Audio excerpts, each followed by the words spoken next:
mas finalmente absolvido por nenhuma evidência ser encontrada que o ligasse ao assunto. No entanto, ele foi convidado a deixar a França e partiu para a Inglaterra. Aqui ele foi acusado por Thévenot de Morandé de ser Giuseppe Balsamo, o que ele negou em sua carta publicada aberta ao povo inglês, forçando uma retratação a pedidos de desculpas de Morand. Como em política, em filosofia, o pensamento romântico volta à Renascença. F. von Bade, Passavant, Wagner, Ritter redescobrem as ideias de analogia, de unidade cósmica, de onde deslizam muito rapidamente para a magia dos nomes e das evocações. Para Novalis, que viveu de 1772 a 1801, o mundo tem uma capacidade original de ser animado por mim, o espírito, no caso, de conformar-se à minha vontade. Após períodos de magia inconsciente, o poder gerador do espírito some. O encantador vê criaturas assumirem a forma de objetos estranhos, submetidos a leis fixas. Idade da ciência, em que subsistem traços dos poderes desaparecidos. Na atitude matemática, onde as formas criadas a priori se impõem como quadros reais da natureza. Nos sonhos, que revelam de maneira estranha a facilidade com que nossa alma penetra em cada objeto. Vestígios, germes de uma terceira idade, a da magia inconsciente. O conto, Marchen, em particular, é desde então a imagem da organização do caos pela força. O autor de Marchen é um vidente do futuro. No final do século XVIII, especificamente 1801, Francis Barret tomou os caminhos da magia tradicional na obra O Magus, codificação dos grimórios de magia dos gnósticos, numa visão cabalista cristã. Ao exigir uma reconstrução formal, total, do mundo sob uma direção absolutista, o romantismo ilustra dois traços fundamentais de toda a magia, o anarquismo e o senso do sagrado. No nosso tempo, essa corrente marca a perda crescente do esforço ingênuo de um habitante do mundo a modificar leis sem as quais este mesmo esforço seria impossível. A atitude mágica sobrevive nas descrições metafísicas do super-homem nietzschiano ou da existência autêntica de Heidegger, conforme outros. Agora, na feitiçaria do século XIX até os nossos dias, ela é privada de conhecimentos metafísicos originais e também da influência política, sempre condenada pelas igrejas e cada vez mais ameaçada pelos processos de instrução elementar. A magia tradicional conservou sua influência no curso do século, exorcizando os possuídos cada vez mais raros. A Inglaterra, em casos isolados, 1818, 1823, 1836, 1843, atribui ao satanismo movimentos religiosos como o do Abbe de Drevès, que funda um cisma de Forens em 1847, e de Vintras, criador do Carmelo de Tilly-sur-Seulles em 1840. Encontra-se, aliás, bastante dividida quanto à própria realidade dos poderes mágicos. A potência da intervenção espontânea do demônio não sofre dúvida, mas estará Satã preso ao pacto explícito ou implícito que conclui com o feiticeiro? É ele forçado a obedecer aos encantos? O periódico L'Ami de Leclerc, de 1902 e 1903, é, afinal, no dicionário apologético, apoiando-se nas escrituras dos padres, nos concílios e nas missas e na massa de fatos apresentados, conclui afirmativamente em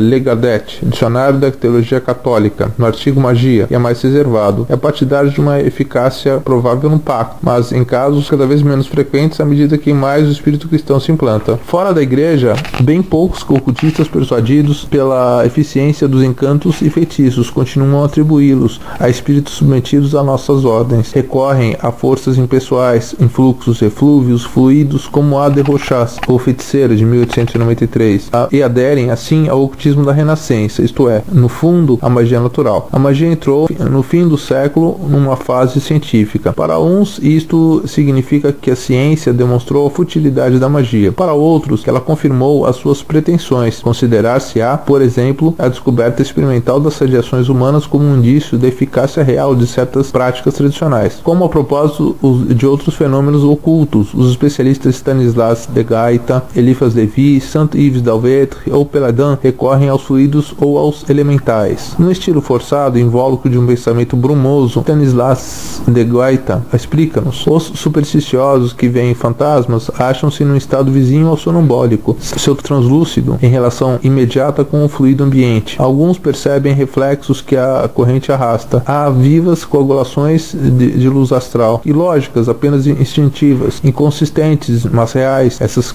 criaturas tomam o nome de espíritos elementares ou elementais. Isso em ensaios de ciência maldita. Como vemos, o pensamento ocultista contemporâneo progrediu muito desde Agripa. Em face dos defensores do ocultismo impessoal, Allan Kardec, em O Livro dos Espíritos, obteve um êxito considerável ao sustentar a tese tese, apesar de tudo, mais clara e certamente mais popular da comunicação com os desaparecidos do além. Terminando nossa caminhada pelas longas avenidas que a magia percorreu, o século XIX foi um marco em que a coerência mental e a sistematização mágica tradicional recusam visivelmente concluir qualquer acordo. Em Lully, um Paracelso, um Agripa trabalham numa época em que nem o senso comum nem a reflexão sobre uma ciência ainda por nascer eram capazes de adverti-los dos escolhos antropomórficos do animismo. Os ocultistas e os magos contemporâneos proporcionam, quando os lemos, a impressão de que constituem todos uma capela, cuidadosamente acerca das luzes de fora, ocupados exclusivamente com intermináveis comentários escolásticos da cabala, do gnosticismo ou da teurgia,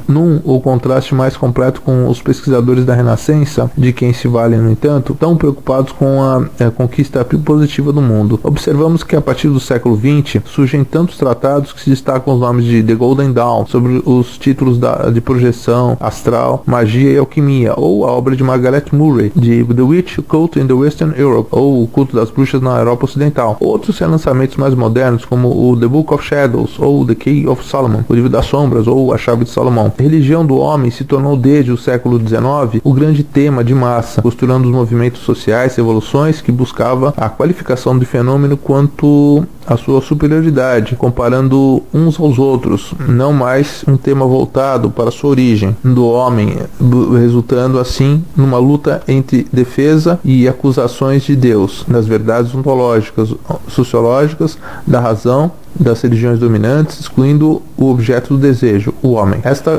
dissolução fez com que os estados se confundissem com religiões, fazendo com que uma hierarquia se instaurasse para manter a divisão de classes que gerou e gera tantos conflitos até hoje em dia, com a superpopulação do mundo. Mesmo sem pregar conflitos, a igreja já não pode controlar o caos que ela mesma criou na cabeça de pessoas com ideias contrárias à harmonia popular. Essa desigualdade social, com as razões nas religiões, gerou o homem político que tem o desejo de manifestar-se contra a opressão e pouca esperança de realização, que encontra na libertação uma simbiose religiosa com a teoria da libertação, e daí a manifestação deles em atos públicos, participando direto ou indiretamente das estruturas dirigentes. Como origens de uma mudança muito forte nos conceitos europeus mágicos no Brasil, principalmente, notou-se uma fusão muito grande dos atuais crenças em espiritismo e outros conceitos para uma banda que passara, nesse século XX, cada vez mais a unir negros, europeus e ameríndios em seus terreiros, com diferentes incorporações e entidades. O que pode ser destacado é que o desenvolvimento da magia, tanto no Oriente como no Ocidente, vai depender exclusivamente da identificação de cada povo com suas necessidades, conjunta ou com vontade.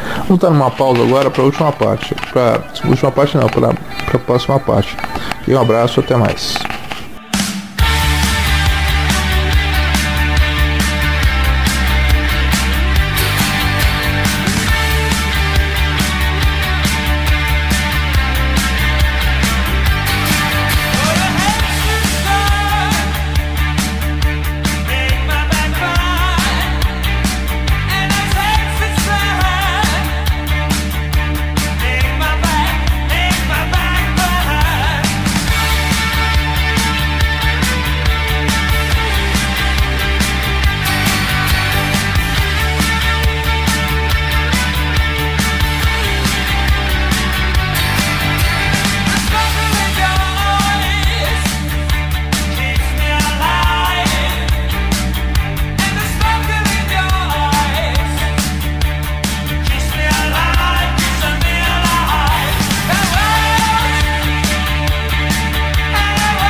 Livro Magia Prática de Servidores, Golems e Gênios. Tuas intenções puras e claras farão com que trabalhe aversões ou forças obscuras essenciais ao teu autodesenvolvimento. Reconheça suas fraquezas e tome rédeas em teu caminho. Em www.clubedeautores.com.br procure Murbox.